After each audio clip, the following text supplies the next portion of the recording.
जय माता दी। अब हम सब मिलकर दुर्गा सप्तशती के 8वें अध्याय का पाठ करते हैं। रक्त बीज वध। मैं अनिमा आदि सिद्धिमय किरणों से आवृत भवानी का ध्यान करती हूँ। उनके शरीर का रंग लाल है, नेत्रों में करुणा लहरा रही है तथा हाथों में पाश, अंकुश, बाण और धनुष शोभा पाते हैं। ऋषि कहते हैं, चंड और मुंड नामक दैत्यों के मारे जाने तथा बहुत सी सेना का संहार हो जाने पर दैत्यों के राजा प्रतापी शुंभ के मन में बड़ा क्रोध हुआ और उसने दैत्यों की संपूर्ण सेना को युद्ध के लिए कूच करने की आज्ञा दी। वह बोला, आज उधा युद्ध नाम के 86 दैत्य सेनापति अपनी सेनाओं के साथ युद्ध के लिए प्रस्थान करें। कंभू नामक दैत्यों के 84 सेना नायक अपनी वाहिनी से घिरे हुए यात्रा करें। 50 कोटि वीर कुल के और 100 धूम्र कुल के असुर सेनापति मेरी आज्ञा से सेना सहित कूच करें।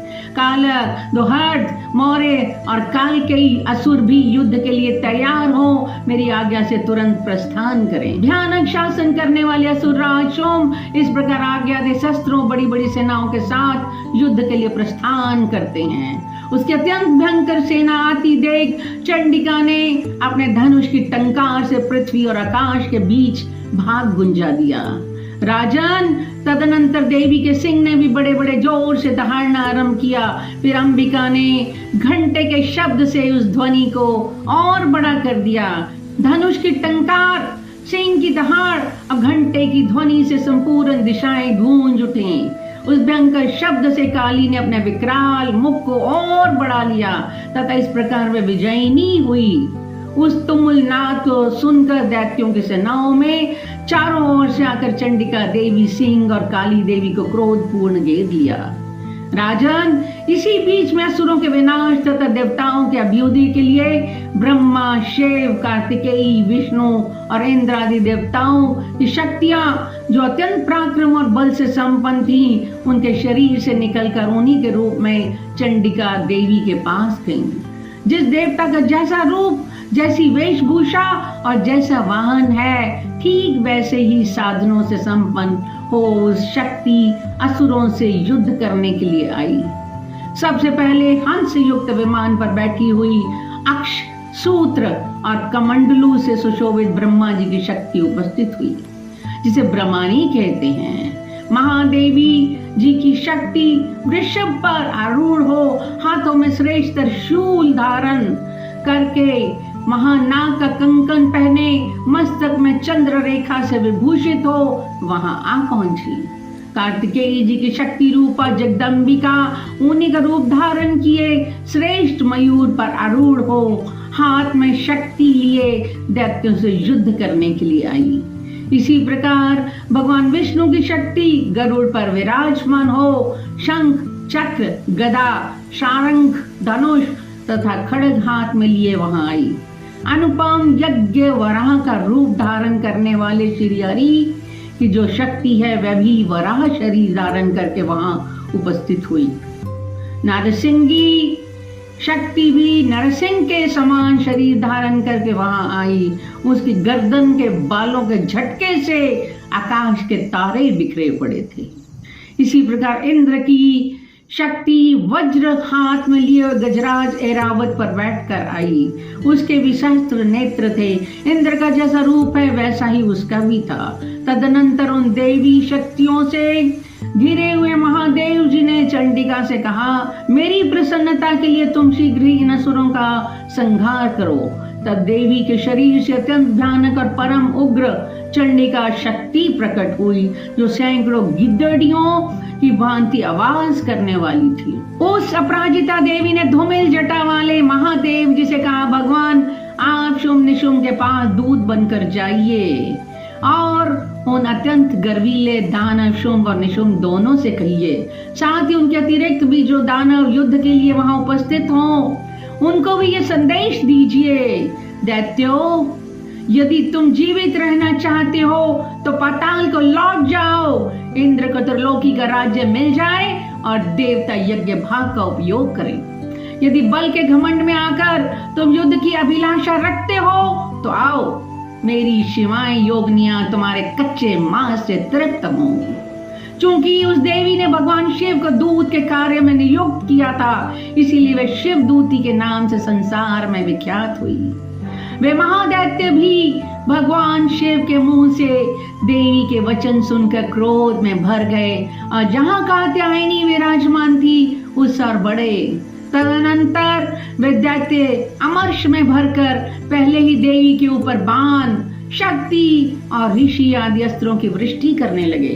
तब देवी ने भी खेल खेल में ही धनुष की टंकार की और उसे छोड़े हुए बड़े बड़े बाणों द्वारा दैत्यों के चलाए हुए बाण, शूल, शक्ति और फरसों को काट डाला। फिर काली उनके आगे शत्रुओं को शूल के प्रहार से विदीर्ण करने लगी और खड्बांग से उनका कचूमर निकालती हुई रणभूमि में विचरने लगी। ब्रह्मानी भी जिस जिस और दौड़ती उसी और अपने कमंडलों का जल छिड़क कर शत्रुओं के ओज और पराक्रम को नष्ट कर देती थी। महेश्वरी ने त्रिशूल से तथा वैष्णवी ने चक्र से और अत्यंत क्रोध में भरी हुई कुमार कार्तिकेयी की शक्ति ने शक्ति से दैत्यों का संहार आरंभ किया। इंद्र शक्ति के वज्र प्रहार से विदीर्ण हो सैकड़ों दैत्य दानव रक्त की धारा बहाते हुए पृथ्वी पर सो गए। वराही शक्ति ने कितनों को अपनी थुथुन की मार से नष्ट किया, दाढ़ों के अग्रभाग से कितनों की छाती छेद डाली और कितने ही दैत्य उसके चक्र की चोट से विदीर्ण होकर गिर पड़े। नरसिंगी भी दूसरे महादैत्यों को अपने नखों से विदीर्ण करके खाती और सिंहनाद से दिशाओं एवं आकाश को गुंजाती हुई युद्ध क्षेत्र में विचरने लगी। कितने ही असुर शिवदूती के प्रचंड अट्टहास से अत्यंत भयभीत हो पृथ्वी पर गिर पड़े और गिरने पर उन्हें शिवदूती ने उस समय अपना ग्रास बना लिया। इस प्रकार क्रोध में भरे हुए मात्र गणों को नाना प्रकार के उपायों से बड़े बड़े असुरों का मर्दन करते देख दैत्य सैनिक भाग खड़े हुए।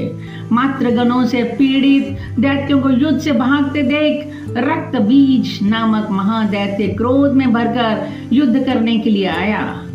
उसके शरीर से जब रक्त की बूंद पृथ्वी पर गिरती तब उसी के समान शक्तिशाली एक दूसरा महादैत्य पृथ्वी पर पैदा हो जाता।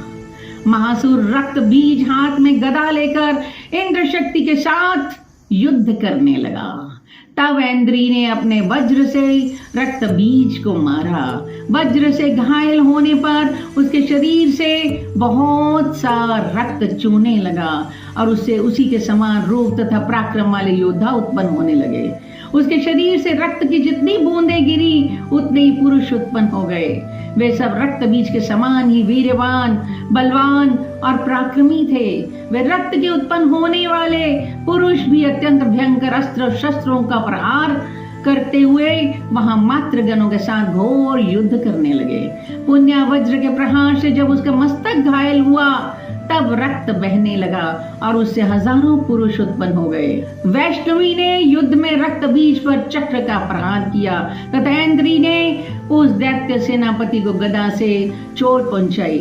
वैष्णवी के चक्र से घायल होने पर उसके शरीर से जो रक्त बहा और उससे जो उसी के बराबर आकार वाले शस्त्रों महादैत्य प्रकट हुए उनके द्वारा संपूर्ण जगत व्याप्त हो गया।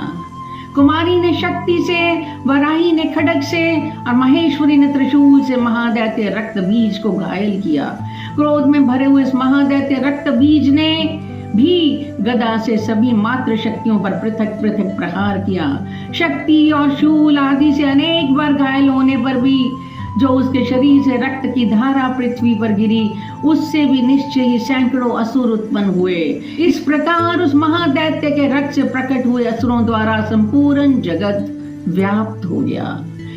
इससे उन देवताओं को बड़ा भय हुआ। देवताओं को उदास देखकर चंडिका ने काली से शीघ्रता पूर्ण कहा, चामुंडे तुम अपना मुख और भी फैलाओ तथा मेरे शस्त्रपात से गिरने वाले रक्त बिंदुओं और उनसे उत्पन्न होने वाले महादैत्यों को तुम अपने इस उतावले मुख से खा जाओ। इस प्रकार रक्त से उत्पन्न होने वाले महादैत्यों का भक्षण करती हुई तुम रन में विचरती रहो। ऐसा करने से उस दैत्य का सारा रक्त क्षीण होने पर वह स्वयं भी नष्ट हो जाएगा। उन भयंकर दैत्यों को जब तुम खा जाओगी तब दूसरे नए दैत्य उत्पन्न नहीं हो सकेंगे। काली से यूं कहकर चंडिका देवी ने शूल से रक्त बीज को मारा और काली ने भी अपने मुख से उसका रक्त ले लिया। तब उसने वहां चंडिका पर गदा से प्रहार किया, किंतु रक्त बीज के घायल शरीर से बहुत सा रक्त निकला, किंतु जो ही वह गिरा तो ही चामुंडा ने उसे अपने मुख में ले लिया। रक्त गिरने से काली के मुख में जो महादैत्य उत्पन्न हुए उन्हें भी वह चट कर गई और उसने रक्त बीज का रक्त भी पी लिया। तदनंतर देवी ने रक्त बीज को, जिसका रक्त चामुंडा ने पी लिया था, वज्र, बाण, खड्ग तथा ऋषि आदि से मार डाला। राजन, इस प्रकार शस्त्रों के समुदाय से आहत एवं रक्तहीन हुआ महादैत्य रक्त बीज पृथ्वी पर गिर पड़ा। नरेश्वर, इससे देवताओं को अनुपम हर्ष की प्राप्ति हुई। मातृगण उन असुरों के रक्तपान के मद से उद्दत सा होकर नृत्य करने लगा। इस प्रकार श्री मार्कंडेय पुराण में सवर्णिक मनवंतर की कथा के अंतर्गत देवी महात्म्य में रक्त बीज वध नामक 8वां अध्याय पूरा हुआ। जय माता दी।